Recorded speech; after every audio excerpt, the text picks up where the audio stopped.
Ada juga nih alat hitung tradisi Chinese yang masih digunakan hingga sekarang. Bahkan ada tempat khusus untuk belajar menghitung menggunakan alat ini. Yes, this is it. Simple hitung yang dibuat dari rangka kayu dengan sederetan poros berisi manik-manik yang bisa digeser-geserkan. Semua digunakan untuk melakukan operasi aritmatika seperti penjumlahan, pengurangan, perkalian, pembagian, dan angka kreatif. Gengsis, ternyata bikin sempoa itu gak semudah yang dilihat. Gak percaya? Ini dia buktinya. Pertama-tama, kita potong dulu nih kayu-kayunya sesuai ukuran. Kayunya bisa dari berbagai jenis. Bisa dari batang pohon kenanga, pohon jati, atau pinus. Kemudian setelah dipotong, kayu-kayu ini ditandai untuk membuat lubang dengan paku yang telah disetting sebelumnya. Kreatif juga ya. Jadi proses penandaan untuk list pada sempoanya jauh lebih efektif.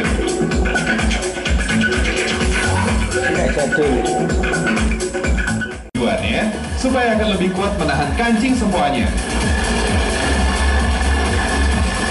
Proses inilah yang menentukan kesinergian bentuk sempoa nantinya. Makanya harus dilakukan secara hati-hati dan tepat.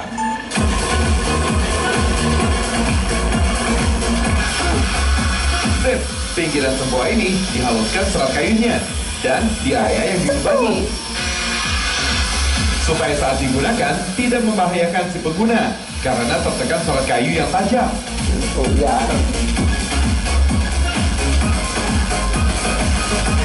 Maklum, selain anak kecil, orang-orang manula terkadang masih ada yang menghitung menggunakan metode sempoa.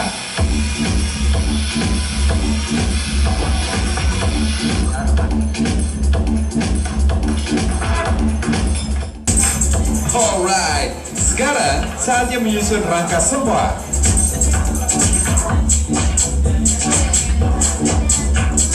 Saat rangka sudah terbentuk sebagian, saatnya menyusun kancing-kancing sempoanya. Ternyata, di balik bentuknya yang sederhana, ada artinya loh pemirsa. Malah ini ya. Apa ini? Nih gengsis, sekarang Justin lagi ada di home industry sempoa. Dan Justin lagi bantu ibunya untuk bikin sempoa nih. Memang kelihatannya gampang, kelihatannya simple. Tapi sebenarnya ribet banget dan rumit. Harus presisi nih. So trust me, there's no mistake at all. Semua kreatif. Selain bentuk asli, seperti alat hitung orang Cina, ada juga bentuk sempoa lain yang lebih modern, berisikan 10 kancing, per baris. Anak tahun 90-an pasti tahu nih, sempoa bentuk besar ini. Yang ini biasanya digunakan untuk taman kanak-kanak, karena lebih sederhana. Nah, sedangkan yang ini, yang ada pembatasnya, inilah bentuk sempoa yang sebenarnya.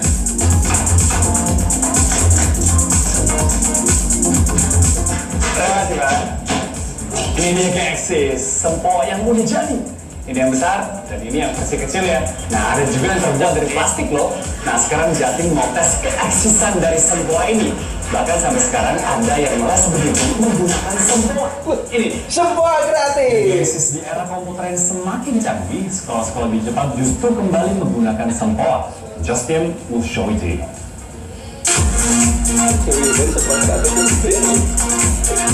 Semua sudah mulai langka keeksisannya di awal tahun 2000-an, apalagi yang terbuat dari kayu.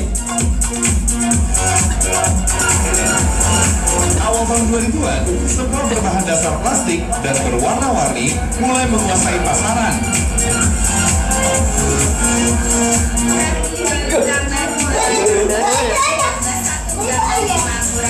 Tapi penghujung tahun 2000-an, semua kayu ini mulai diminati lagi oleh tenaga pengajar. Terbukti ada tempat les yang menerapkan metode menghitung menggunakan sempoa ini. Sempoa kreatif. Ya, sempoa kreatif. Anak-anak pun merasa senang karena tak harus pusing melihat angka-angka. 10. Saya mau belajar nih gimana nih? Coba diajarin.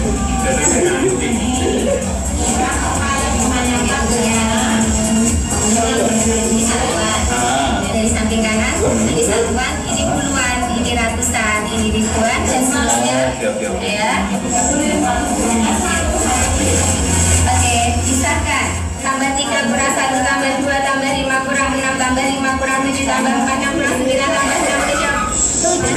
pasti pengen dong punya anak yang cepat menghitungnya. Di tempat ini juga diajarkan metode perhitungan bayangan, alias tanpa menggunakan alatnya langsung.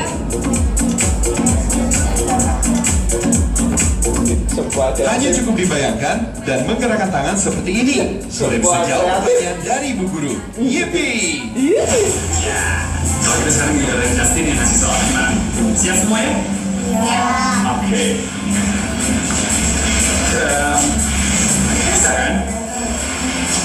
Tambah 30, tambah 10, tambah 61, tambah 8, tambah 61, tambah 5, tambah 9, tambah 7, tambah 3, tambah 5, tambah 1, tambah 6, tambah 1, tambah 2, tambah 5, tambah 7, tambah 9. Berapa jawabnya? 238. Wow.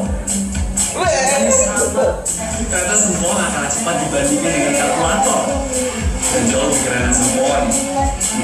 Kayak Justin mau beralih deh, mau pakai kalkulator lagi, mau pakai sempoan sekarang. Ya, sekarang kita belajar lagi. Ayo.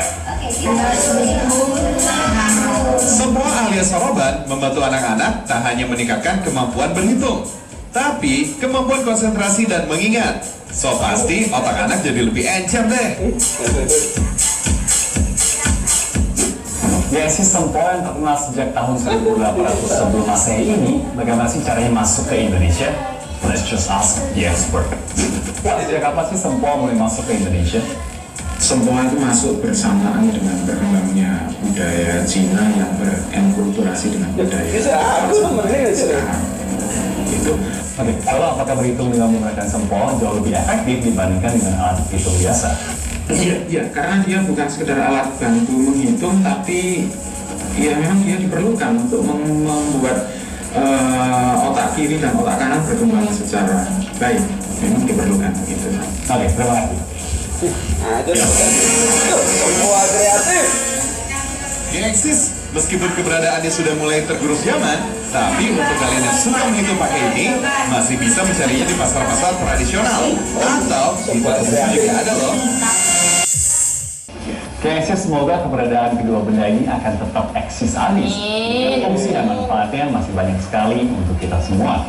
Demikian episode eksis abis kali ini. Sampai jumpa di hari dan jam yang sama minggu depan hanya di Trans 7. Ciao.